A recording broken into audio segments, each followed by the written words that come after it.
Assalamualaikum warahmatullahi wabarakatuh.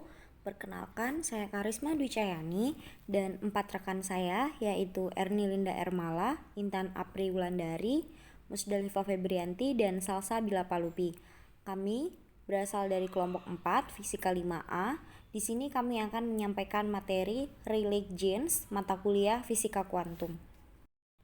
Rayleigh-Jeans menjelaskan bahwa energi pancaran benda hitam berbentuk gelombang berdiri dengan berbagai modus vibrasi.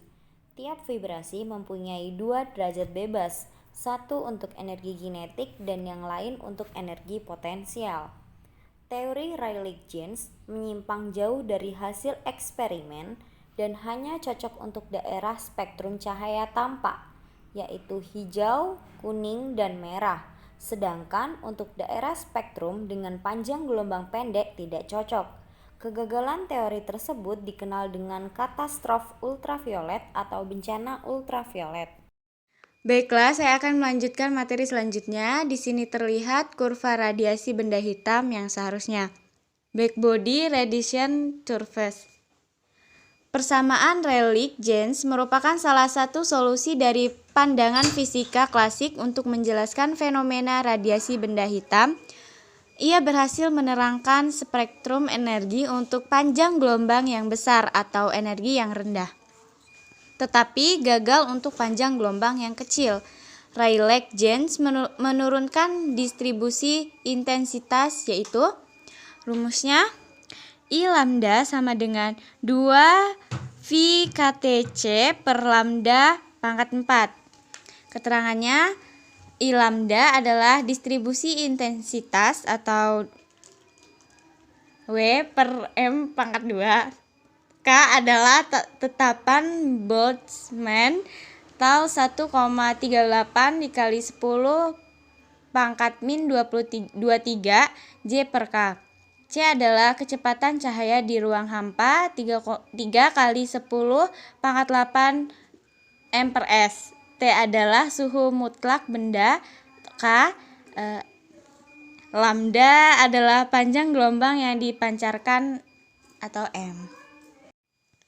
Menurut Rayleigh-Jeans, gelombang terdiri dengan simpul di permukaan metalik. Gelombang dapat dihitung dengan argumen geometrik. Energi total rata-rata hanya bergantung pada suhu jika digambarkan gelombang.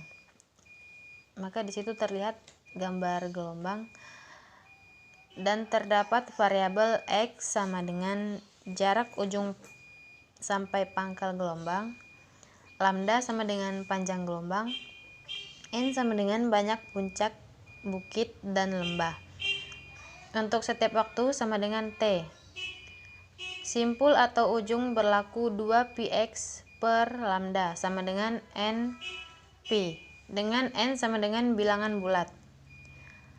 Model dari Lord Rayleigh dan James Jeans. Karena gerakan muatan-muatan ini acak dan percepatannya berbeda-beda, maka panjang gelombang radiasi yang dipancarkan oleh setiap muatan tidak sama. Lord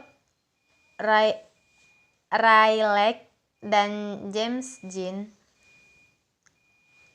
mengusulkan suatu model yang menganggap bahwa muatan-muatan di dinding atau permukaan benda berongga dihubungkan dengan sebuah pegas.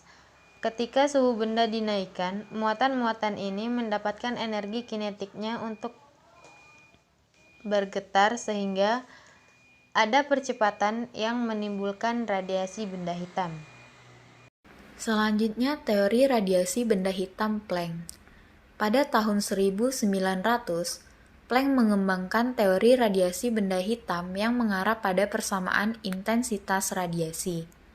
Persamaan ini sepenuhnya sesuai dengan pengamatan eksperimental. Ia berasumsi bahwa radiasi rongga berasal dari osilasi atom di dinding rongga. Planck membuat 2 asumsi tentang sifat osilator di dinding rongga, yang akan disampaikan oleh rekan saya. Selanjutnya, asumsi Planck 1. Energi osilator hanya dapat memiliki nilai diskrit tertentu IN. IN sama dengan NHF adalah bilangan bulat positif yang disebut nomor kuantum H adalah konstanta Planck-nya. F adalah frekuensi osilasinya. Ini mengatakan energi terkuantisasi. Setiap nilai energi diskrit sesuai dengan keadaan kuantum yang berbeda. Asumsi Planck 2, osilator memancarkan atau menyerap energi saat melakukan transisi dari suatu keadaan kuantum ke keadaan kuantum lainnya. Seluruh perbedaan energi antara keadaan awal dan akhir dalam transisi dipancarkan atau diserap sebagai kuantum tunggal radiasi.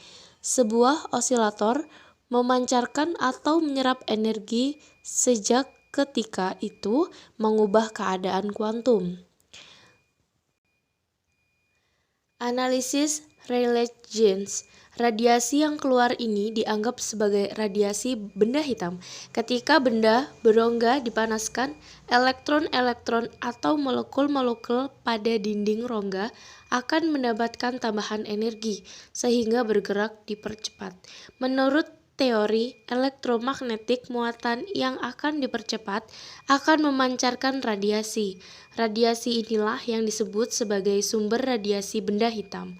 Benda hitam didefinisikan sebagai benda di mana radiasi yang jatuh akan diserap seluruhnya atau tidak ada yang dipantulkan.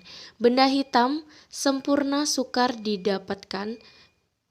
Jelaga yang sangat hitam masih mempunyai lowongan kerja daya pantul, walaupun kecil sekali. Suatu lubang kecil pada sebuah dinding berongga dapat dianggap sebagai benda hitam. Pada waktu suatu benda rongga dipanaskan, misalnya pada suhu T, maka dinding sekeliling rongga akan memancarkan radiasi dan memantulkan sebagian radiasi yang datang atau menyerap sisanya. Peristiwa penyerapan dan pemancaran oleh tiap-tiap bagian dinding berongga akan berlangsung terus-menerus hingga terjadi kesetimbangan termal.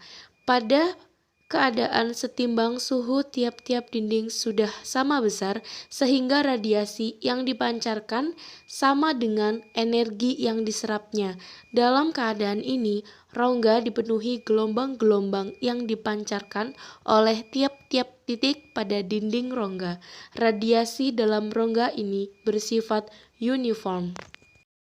Baiklah, itulah tadi penjelasan materi Rayleigh-Jeans dari kelompok kami. Kurang dan lebihnya kami mohon maaf. Wassalamualaikum warahmatullahi wabarakatuh.